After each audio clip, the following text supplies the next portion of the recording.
Why did top pastors leave Daystar suddenly? And what's really going on inside Joni Lamb's church network? If you tuned to Daystar TV recently, you'd have noticed something strange. Major pastors like Laurie and Jack Hibbs are missing from the lineup. No statements, no drama. Just gone.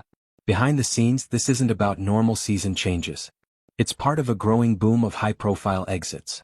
That's right, 24 ministries in total have pulled their shows from Daystar recently, including Joyce Meyer, Jesse Duplantis, Lance Wallnau, Jack Graham, and more. Why did they leave?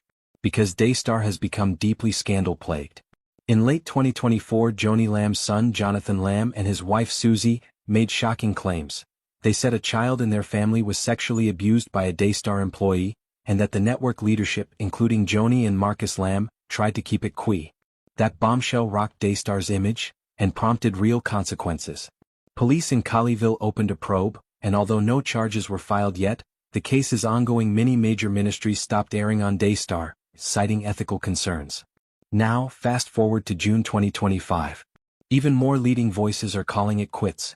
Laurie of Harvest Christian Fellowship and star of Jesus Revolution fame pulled his show. Jack Hibbs from Calvary Chapel Chino Hills did the same. Even a Canadian program officially left, pointing to ethical deficits at Daystar, and specifically the cover-up claims. This isn't about scheduling changes. It's a mass exodus sparked by scandal.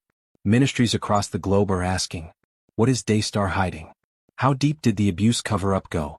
The pattern is clear. Family accusation, police investigation 3. High-profile departures 4. More ministries jumping ship. But Google searches show viewers have even more questions. What did Joni Lamb know? When did the network find out? Did they protect someone important? Those are the exact questions we're diving into. For years, Daystar presented itself as a voice of Christian hope, healing, and bold truth. But in late 2024, something happened that even their biggest supporters couldn't ignore. And it didn't come from outsiders. It came from within Joni Lamb's own family. Marcus and Joni Lamb's son Jonathan and his wife Susie made a public statement that shocked the Christian world. They claimed that a young child in the Lamb family had been sexually abused by a trusted Daystar employee, someone who had been with the ministry for years and who was even related to the family. At first, many viewers didn't know what to think. Daystar didn't say much. Joni was silent. There were no press releases, no special broadcasts, no transparency. But then Susie Lamb made the allegations very clear in a personal message online. They were told not to go to the police. According to her, the leadership at Daystar, including Joni, had urged them to handle things internally, and even discouraged them from taking the case to authorities. Let that sink in. A child is abused. A family is broken. And instead of seeking justice in full daylight, they were allegedly pushed toward silence. The Colleyville Police Department did eventually investigate. But as time passed, the case was quietly closed. Police said there wasn't enough to file charges yet. The victim, still young, wasn't ready to testify. But even then, investigators said the case could be reopened in the future if new evidence or statements came forward. But to the public? That sounded like a cover-up.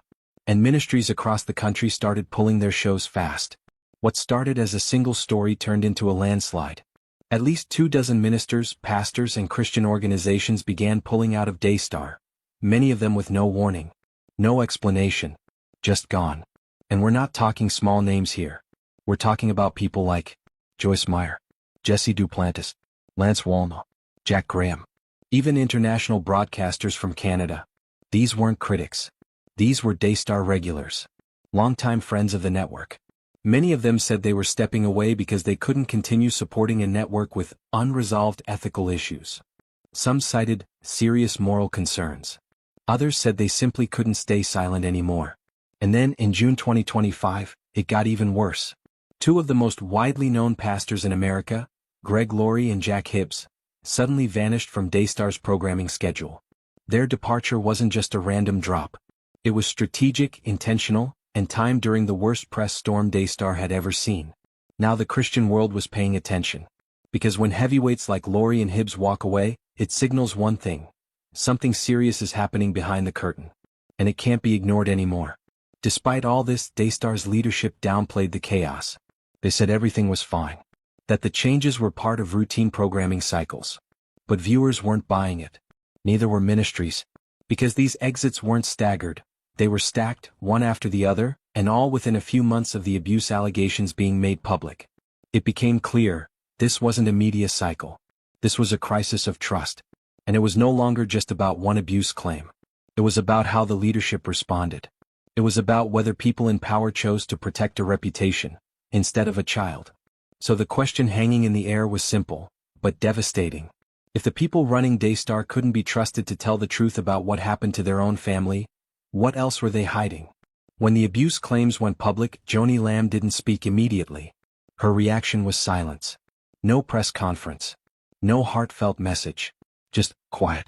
To millions of viewers, that silence felt strange. Especially because Daystar pastors are known for candid responses, calling viewers together, prayer lines opening, public affirmations of healing. But not this time. Instead, Joni stayed quiet. The network ran reruns. Program after program brought no updates. No signs of accountability or real-time leadership. Slowly, the void began to fill with rumors. People close to the network shared how quickly Joni and Daystar pivoted, seeming less concerned with healing a ministry and more focused on reorganizing power behind the scenes. Behind closed doors. Jonathan Lamb, the son who made the claims, was suddenly, and quietly, removed from his leadership role. His wife, Susie, also exited without explanation. Staff who supported Jonathan began leaving. Many believe they were pressured into silence or forced out. Within 6 months, Daystar's leadership had entirely changed. Those who supported Laura's statement about accountability were gone, and those loyal to Joni were rising. Meanwhile, public communications shifted toward messages of unity and moving forward. But for insiders, the language suggested a deep transformation, a shift from family-led ministry to Joni-led leadership. Whispers spread. Did Joni see this as her moment? Consider her timing. Marcus died suddenly in late 2021. Joni remarried Dr. Doug Weiss in 2023, a figure from a trusted counseling circle. Now, with the scandal breaking, she had the network's full attention. Listeners began to question if there was a secret timeline, one shaped by grief, ambition, and a chance to reclaim another form of power. On air, Joni claimed nothing beyond concern and love for the family. She said Daystar would be transparent and strong in support, but didn't detail specific steps.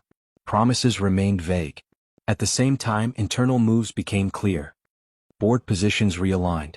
Staff controlling finances became loyal to Joni and Doug. Programming began favoring guests aligned with their theology. Strategic language emphasized moving forward, new season, and God's restoration. The picture that emerged, a ministry transformed in silence with Joni at the center.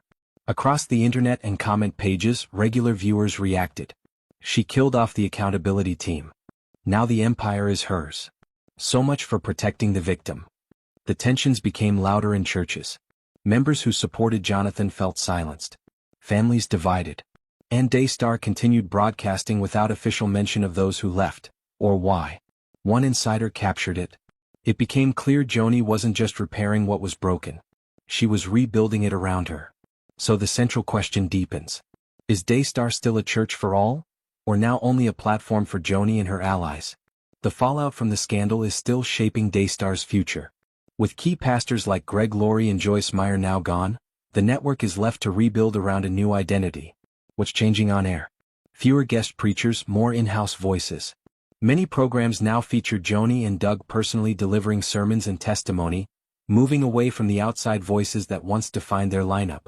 Shifted messaging from hopeful restoration to leadership assurance, with repeated phrases like, God is in control, and we're moving forward together. The tone is not about healing a breach but owning power. Consistent scheduling, minimal transparency. Viewers asking about the abuse case or Jonathan's firing are met with vague phrases like, for the sake of unity, or directed to our leadership team. Those questions rarely make it on air or social media. Behind the screen, staff tell a different story. Even years-long employees have said morale is low. People feel connected to a legacy, Marcus's legacy, but excluded from the new direction. Fans are noticing online. One viewer wrote, "What do we do when our voice gets edited out?" Another asked, "Can we even trust what Daystar says anymore?" These concerns go beyond TV, they touch on core gospel values. If truth and justice are sidelined, if silencing family voices is okay, if power is prioritized over people, it raises the ultimate question: what kind of ministry is being built now? This story isn't just for insiders, it's for you. If you've supported Daystar, it's time to ask, do you trust their message? Are you okay with silence from the top? Is this the future of Christian media you want to support? Because every platform that loses its integrity loses its voice. And right now, Daystar's voice is shifting, in a way that could change the faith world forever. If you agree it's time for accountability, say something. Share this video. Comment your thoughts. And let's bring clarity to a story that started with abuse, only to be buried under power and silence.